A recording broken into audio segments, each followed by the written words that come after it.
Unite Cookie's got something up his sleeve. So there it comes the ban, and again, Beowulf decides to ban Celeste. Interesting.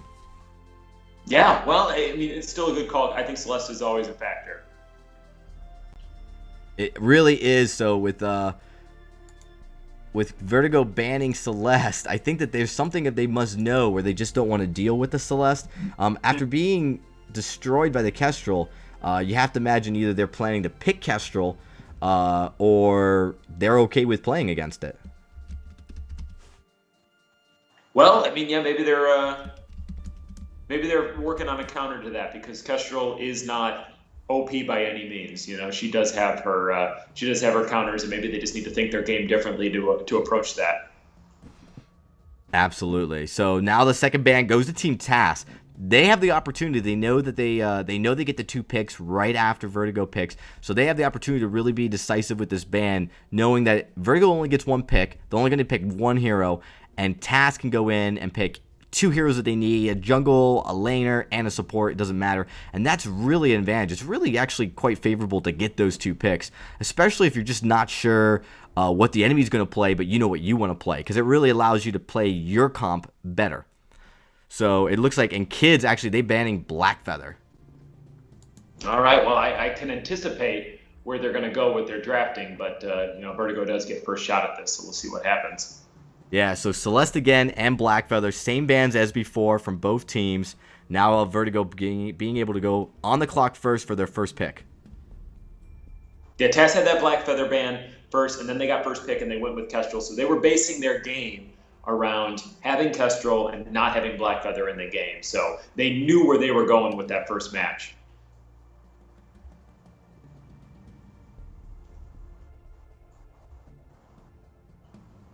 It looks like Vertigo Black is coming through with Kestrel this time. So there is the pick. So I don't have Kestrel on the map again. I do apologize. I'm not able to pull that up, but Vertigo does pick Kestrel first. So now we're going to go right to Team TAS, and they're going to pick 2 heroes. This is a really important pick because this allows you to play the comp you want to play that you're most comfortable with, and they know exactly what they want to play, and they go right with Arden Scarf. Also a really nice combination.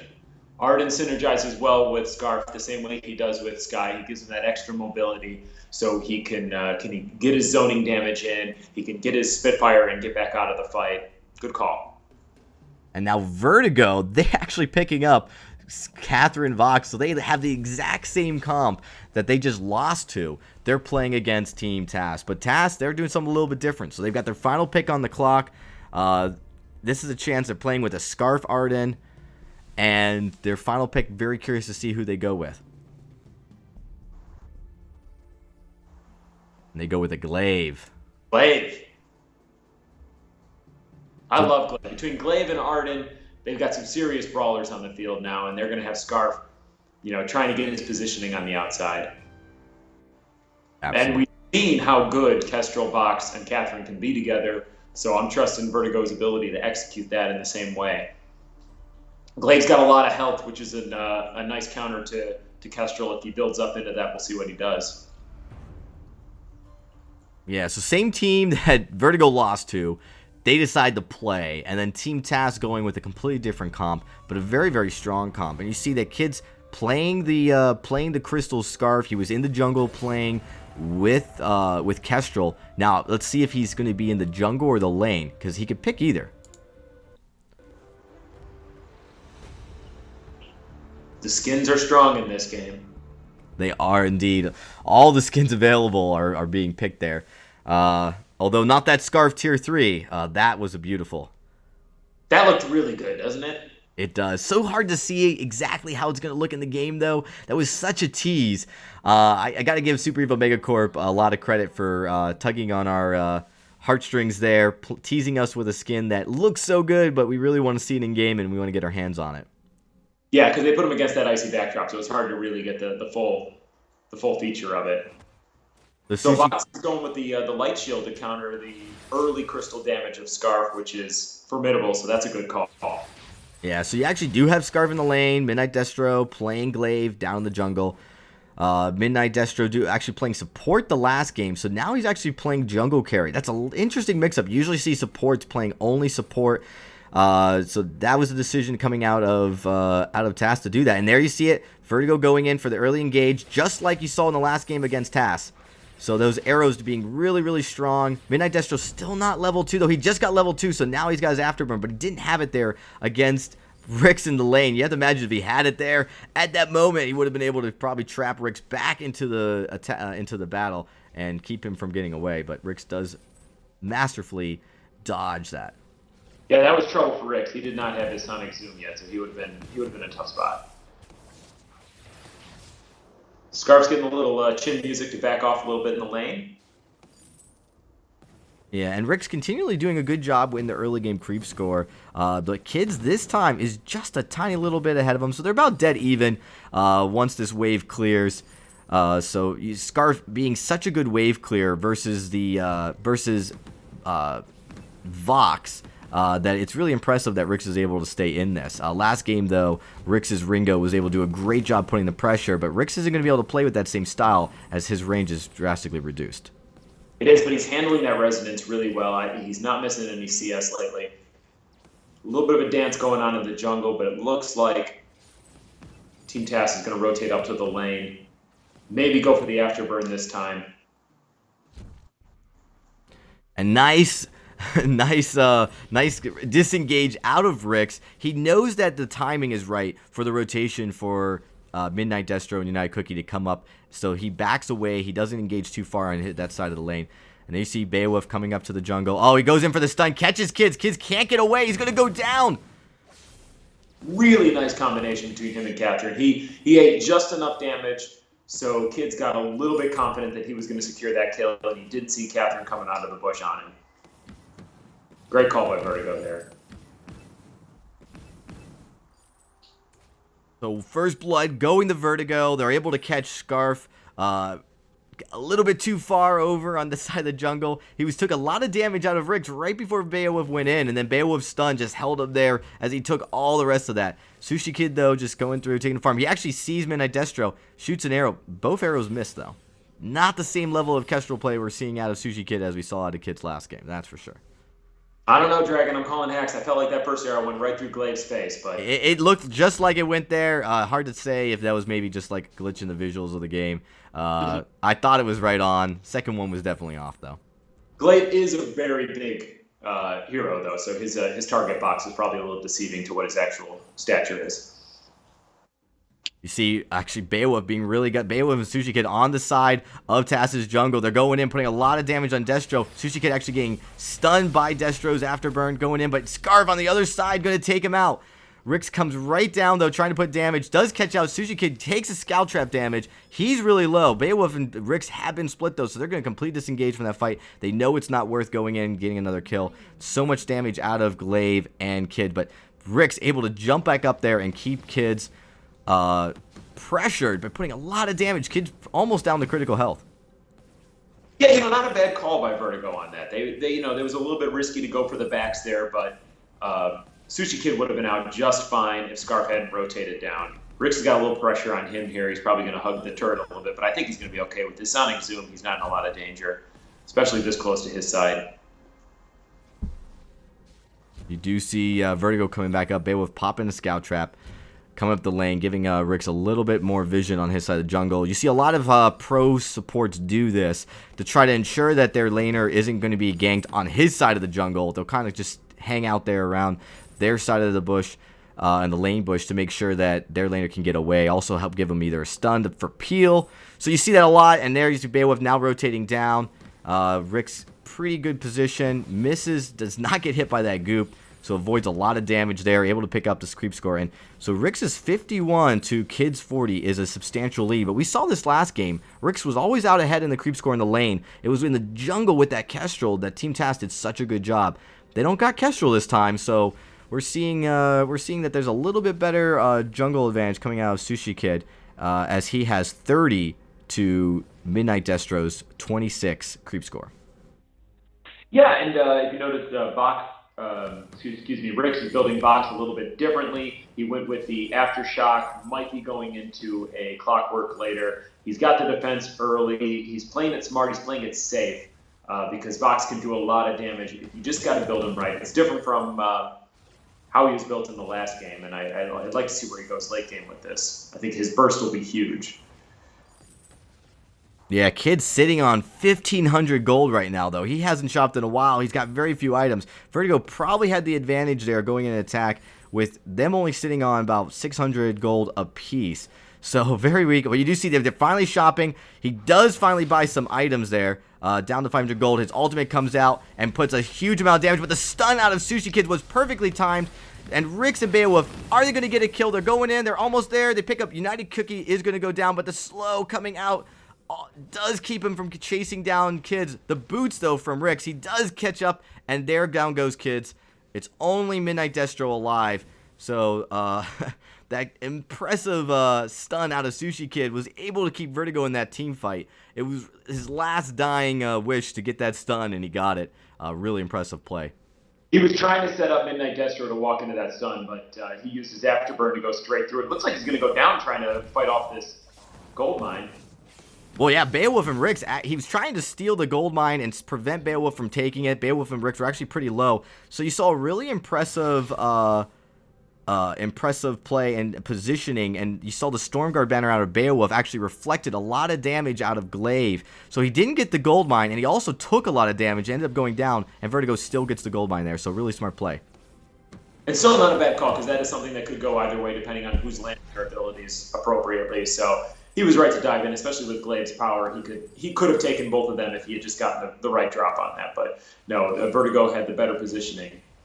Nice play, Rix, continuing to put a lot of damage onto Kids.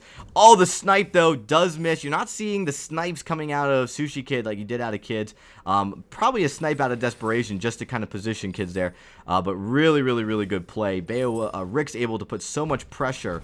And, but Rix does get Afterburn stun, pulls out of position. Ultimates, though, Midnight Destro and United Kiki go down. Sushi Kids has to get out of there. They're so low. Beowulf and Sushi Kid, they have so much range on that on those arrows that Sushi Kid could just pop in there. He clears the lane, goes right for the turret. I gotta say, regardless of what happens, I love the way Rix is playing these relatively squishy laners. He's very aggressive. He's not showing any fear, especially when he's on a sliver of health. He's always like, well, maybe I can still get the kill out of this. Or maybe I can just intimidate them if nothing less. And no, that was really nice. And a little 1-for-1 exchange, no real serious bloodshed on either side. Oh, United Cookie does not pick up the gauntlet. They thought they had him, but Sushi Kid actually boots out of there, knowing that TAS was right on their tail. Midnight Destro goes in with the afterburn. United Cookie jumps in with the gauntlet, but it's not the right timing as there's just nothing there. So TAS is going to push the lane a little bit. They're going to hold the positioning, try and catch him going through the bush. Maybe get a little pressure on the turret. Oh, nice snipe. Finally coming out of Sushi Kid. Does put a big chunk of damage onto Midnight Destro. United Cookie's low. Kids is low. You see the Resonance doing so much damage out of Rix. Does take out Beowulf, but not before you see Sushi Kid and Beowulf doing a lot. Oh, sorry. Rix goes down. But Sushi Kid and Beowulf continue to do a lot, but those, Spitfires almost taking out Sushi Kid, and he does go down. Kid's goops have been in a great positioning in this game. He has put him in just enough spot, not only to deal the damage, but to hold the position off. He stopped Sushi Kid from being able to close as fast as he would have liked to. And they're going to push down this turret. Yeah, they realize they know they can go for the turret kill here. Rix, though, comes out, does take out United Cookie, and Coad's taking all that damage from his ultimate. His wait for it, didn't wait for it, and down goes Kids. So it's just Midnight Destro left. Well, Rix has got the Aftershock and the Broken Myth, which is a really interesting combination because he's getting that burst right off the bat, stayed in the fight long enough to build up his stacks, and then he's seriously going to put out the hurt, and that's exactly what happened there to Kids. Yeah, you do see both teams have Fountain of Renewals, so the supports are pretty balanced, almost identical builds coming out of both Beowulf and United Cookie. So not a lot of surprise there, but Rix's Broken Myth Aftershock build on Vox, you did see it coming out of Genghis Khan from last game. It was really strong. It helped a lot in those fights. And then the Kestrel weapon damage doing so much poke damage, as you're seeing, being really effective right now. So they're playing really close to the gold mine here. Gauntlet comes out. Ultimate coming out of Kids. There's damage being flown all over the place. Oh, but the Fallon saves Beowulf, and wait for it, completely eliminates the health out of the entire Team TAS team. They bunched up for a Vox. That's a recipe for disaster. Dragon, I think we both went quiet because we did not know where that fight was going. Beowulf looked like he was about to die, saved on the verge of death by a sliver, came right back for the ace. That was really fantastic by Vertigo. It was incredible. He took so much damage and allowed Rix and Sushi Kid to position and then get in there. The wait for it coming out of Rix right when all of Team TAS bunched in was just patience. He didn't want to use it too soon. He didn't just jump in knowing he was going to get damage. He waited for the right time and then came in completely relentless. And there was, as soon as you saw Beowulf still alive and the wait for it coming out, you knew there was going to be a lot of damage, and you knew Vertigo had the team fight in their grasp. Is that what Super Evil's been trying to tell us this whole time with the Vox ult, is to wait, use it at the appropriate moment as opposed to It's right, wait. You're supposed to wait for it, you know. Don't get trigger happy. Impressive stuns, nice peel by Beowulf, traps Kids. You see Sushi Kid going in there, puts the hurt on, the arrows deletes Kids. So this is trouble for TAS. They're going to probably back up. I mean, they're definitely going to back off on this. Arden's going to fall. Glaive might be able to escape on another afterburn. Yeah, but with the second turret already down for Team TAS, Vertigo's going to come down, probably push lane, and take out the next turret. 3 seconds for Kids to come back, though, so there's probably not a lot they can do to pressure this turret without initiating the next team fight. Well, Vertigo's in the same position that they found themselves against in the last game. They've got almost a 6,000 gold lead. They're in a really good spot. They're completing their builds. Of course, Rix is doing it a little bit differently. Sushi Kid finally got the first Tyrant's Monocle. Looks like he's going to build into a second Tyrant's Monocle. But on the other side, Midnight Destro and Kids are building up their damage too. This is interesting. If this goes in the way of Vertigo, are we going to see a mirror match in the final fight? We have no idea. It's clear this Vox Kestrel Catherine is still, wow, you see the snipe coming out, really impressive. United Cookie does take all that damage. The ultimate coming out of Catherine silences them. Down goes Midnight Destro. Kids is the last alive. The chase out of Vertigo is unbelievable right now. Arden went down first in that fight. You do not see that very often. He took the brunt of that ult. He got chased down by the aftershock proc from Rix. He is not happy right now. Arden, that means. I mean, United. Yeah, he took the damage out of that snipe, and then the silence coming from Catherine, as well as all the damage coming out of Vox, was just too much for him to handle, and he did fall very quickly. But Vertigo only really picks up jungle farm from this. They do not have enough time to pressure the jungle, or at least they choose not to. I'm sorry, pressure the turret. So they get all the jungle farm, but they do not take that turret. So this is actually good for TAS. It allows them to turtle a little bit more until that last turret before the last 2 is taken and the crystal turrets are exposed. It still gives TAS some time to get back into this game. Yes, they're still in a position enough that they can pull this back. Midnight Destro, I think he's been sitting on a infusion for a little while now. He hasn't found the right moment to use it, and that's probably smart. So nice positioning. Rix gets in position. United Cookie again going to go down. He does pop a Fallon, but not before taking additional resonance from Vox. Rix now chasing. You see Sushi Kid taking a lot of damage, and he goes down though, but not before Kids goes down as well. That fight played out very similar to the last one, as Vertigo split the team in between. They pushed Kids off to the left. They got Midnight Destro. Oh, your audio, man, dude. I have to apologize, but your audio is really bad. I think that rainstorm's finally starting to affect the quality of your Skype call. Unfortunate. You can't hear me now? I can hear you. That's better. Okay. All right. Hopefully that was just a patch. Yeah, one mean little rain cloud coming over there. All right. Get rain. So Vertigo, again, they still have not been able, even though they've won the last 3 team fights, they have not been able to pressure that last remaining turret. Team TAS has done a great job at not giving up the ace. So that's really, really important. And with that last one, even though it was a 2-to-1 trade, taking out Sushi Kid was very, very vital. Kids was able to do an effective job, putting just enough damage because he knew he was going down. And that prevented Vertigo from pushing that last turret. So even though Vertigo's up ahead here, TAS is continually turtling and preventing the ace. If they can keep preventing this, they can slowly creep back into this game. Vertigo, though, not wanting to wait around, they're going for Kraken. Well, they're right. They got to push hard because they can't let kids survive long in the fight. And they can't let them get any stronger because a scarf with a broken myth and even a few more tier 3 items is a danger. So they're going to get this crack and they're probably going to push super hard. Trying to close it up right here. Hey man, I'm gonna have to. Let's try something here. Your voice is still real crackly. Let me try calling you back and get you back into this call. Okay. All right, we're getting in here. We're going in. The Kraken is pushing. As I try to get Brayman back into the fight, Kids takes a lot of damage from the snipe out of Ricks. Really, really smart play to do this, the snipes early. You see a lot of that. You saw a lot of that out of Kids last game. And you're seeing Vertigo emulating quite effectively the same comp. Nice ultimate. You see, oh, but Ricks goes in with the wait for it. Comes in there.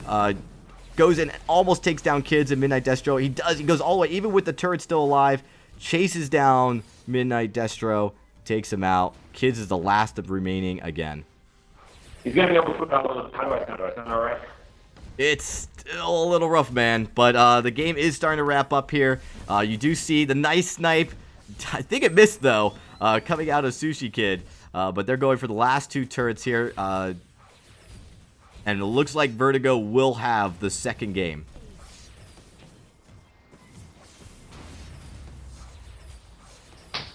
Great game by Vertigo. And that's going to tie it up. Unbelievable. Wow. Vertigo taking the same comp that they lost to and then playing it and doing quite well. You see the kills. It's 20-6. This comp is unbelievable. Vox, Kestrel, Catherine. It counters Arden. Even though we're playing with Arden, you can see with the bands and the way the picks go, you can't get that Sky Blackfeather comp with the Arden. So the Kestrel, Vox, Catherine comp, they let them have it. And Vertigo took it and won the game. So ties it up, and we're going into a game 3. Wow. So, I mean, let's just look at the builds here real quick. There's really there's not a lot of differences between what we saw TAS build this comp versus Vertigo. You see them all building tier 2 boots, though, to get that extra speed for the chases, because they knew that they had the fights. They just had to chase them down and pick up those aces. They really couldn't effectively get many aces in that game, but they were able to finish it off with the Kraken push. But for me, it's just impressive how much damage this Aftershock Broken Myth Vox is doing. And look at all that. And a clock works as well. That allows Ricks to continually be pressuring with his wait for it. Yeah, he was the real damage dealer in this fight. Unlike